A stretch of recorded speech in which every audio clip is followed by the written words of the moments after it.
Hi, today I'm going to show you how you can recover deleted TikTok videos. Now, from your TikTok account here, you want to go to the profile section here. Now, on the profile section, you want to click on the top three bars here. On the top three bars, you want to go to settings and privacy here.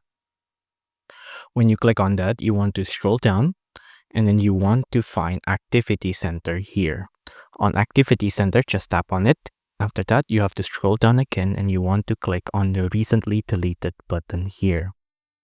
Now you'll see on recently deleted, all of the videos and posts that you have ever posted and or deleted will be put here, right? To note that once you delete a video and it goes over the 30 days mark, you won't be able to restore it and it will be permanently deleted. So you will have to move fast. So for example, here I have this video I want to restore. I'm just going to click on it.